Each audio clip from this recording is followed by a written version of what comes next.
Good design solves problems and makes people happy. But great design does so also at a scale. As designers, if we're crafting products that don't work well at a scale, then we're doing a lazy job. We need to consider variations in patterns and account for them, otherwise our designs can break. In this video, I'm going to show you 4 things to consider to make your designs work better at a scale. And those are scaling patterns, scaling loading time, scaling screens, and scaling locations. So let's get started with scaling patterns. A pattern is any visual element that displays data, such as menus, tables, or cards. You need to make sure that your patterns are working well at a scale, or your page is going to break. It's going to not work for certain users that are hitting that exact point of scale. Imagine, for example, that you're designing a card component that, for example, has a title, a description, and maybe an image, and a few tags. Did you consider what will happen if the title gets too long or the description gets too long? Maybe there's too many tags to fill. Or the alternative, at a low scale, if there's no image, no title, no description, what does the card look like at that point? You need to make sure that you consider scaling of your patterns, both in the upper direction and the lower. So both large scale and low scale, these are equally important and need to be considered.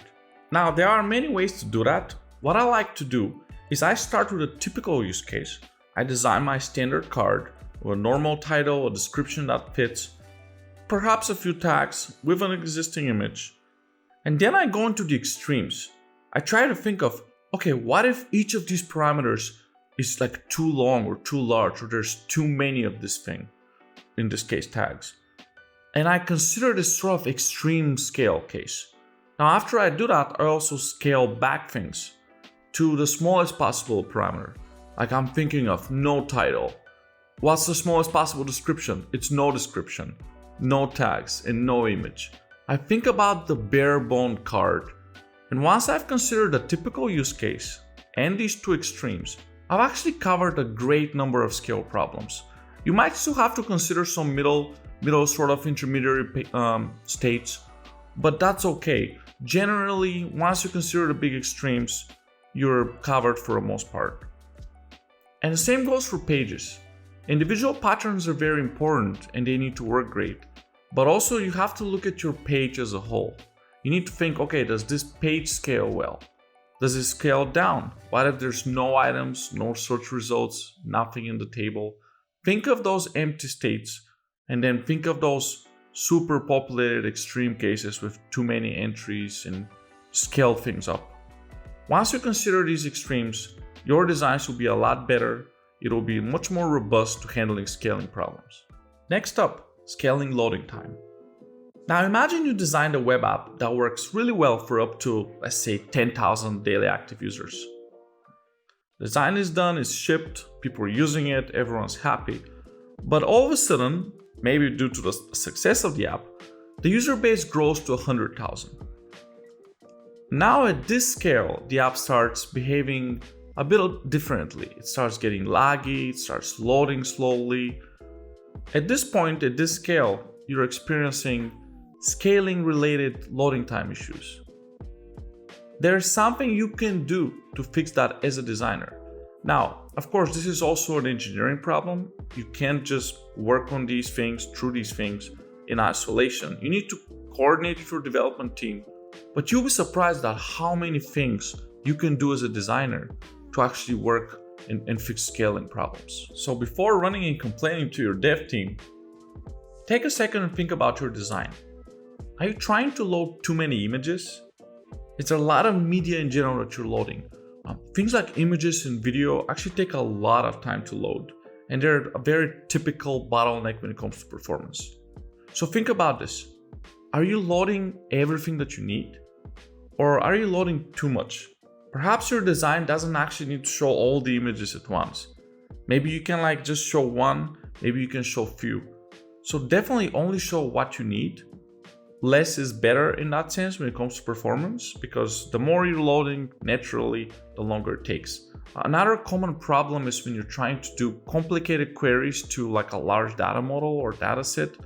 For example, if you have a search functionality or if you're loading too much data into a table, that can definitely be a problem. It's very common and it's something that we need to worry about as designers.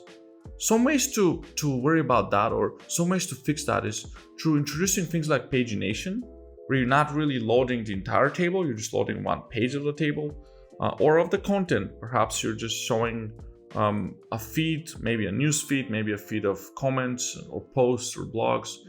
Definitely you don't have to load all the blog posts. Maybe you can just load a few, and then as people scroll, you lazily load, as engineers call it, or you load in the moment.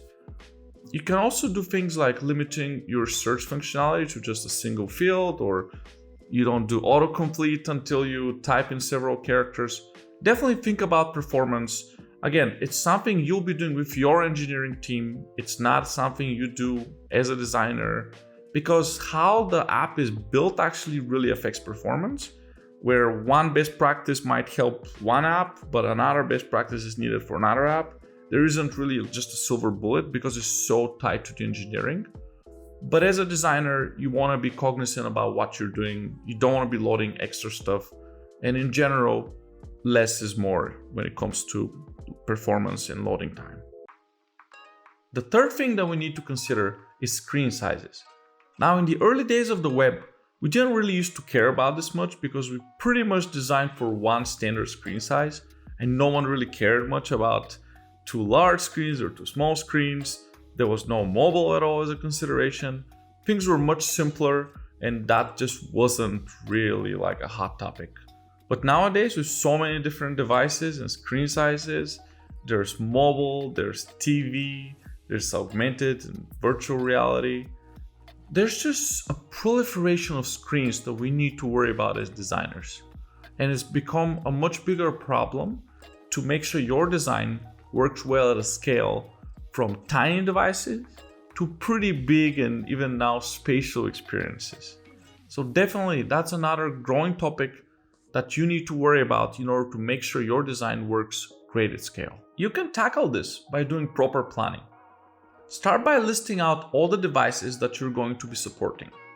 From the tiniest device, maybe that's a small mobile phone, maybe that's a small notebook, to like the largest screens you think your design will be running on. Maybe it's one of those 5K displays. Once you have listed all these, you still go back similarly to what we did with patterns. You go back to your typical case, which is going to be the most popular screen perhaps that your device will be running on. It's the screen resolution that you're negotiating with your development team. You design that, you make sure your design works well at that, and then you go back to your list of devices that you've considered. You go through a small extreme and you go through a large extreme.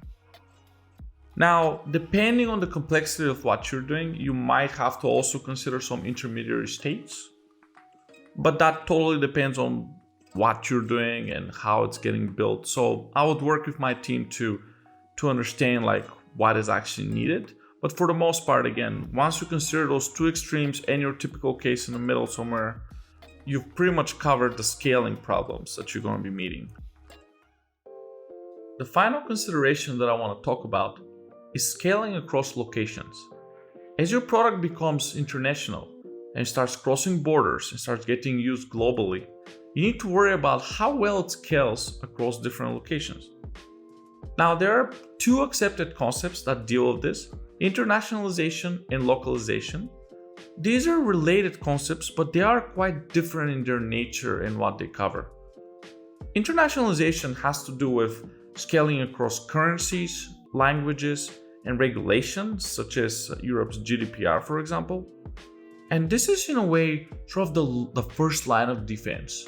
It's the more basic concept, the bare minimum you need to cover if you want to make sure your design works well in your target locations. For example, if people in the Middle East are going to view your product and they're going to use Arabic, for example, to run your app, you need to make sure that your layouts don't break when they're displaying Arabic instead of English, for example. Because English reads from left to right, and Arabic and other languages like Hebrew read from right to left.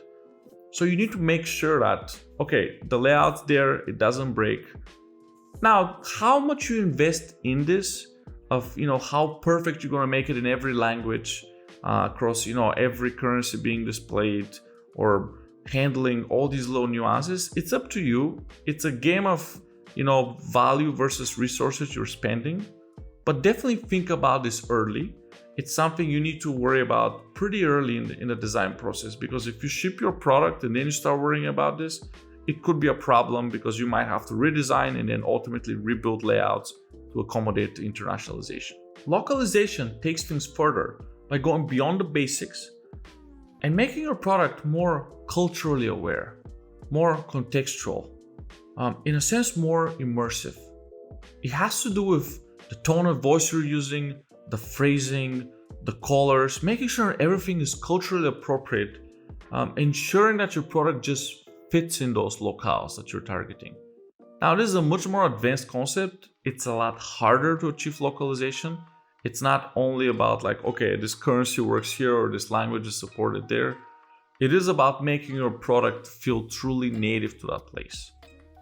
It is not something you should start with. Definitely start with internationalization and then take things further with localization as you have the resources, the ambitions, and the need to do that. So here you have it. In this video, we covered 4 considerations that will make your product work much better to scale. Scaling patterns, scaling loading time, scaling screens, and scaling across different locations. Now, that's not an exhaustive list. There's definitely a lot more to be desired to make a truly scalable product. But I think it's a great starting point, and it will make your product much, much better. It will make your users happier and more likely to return to your product.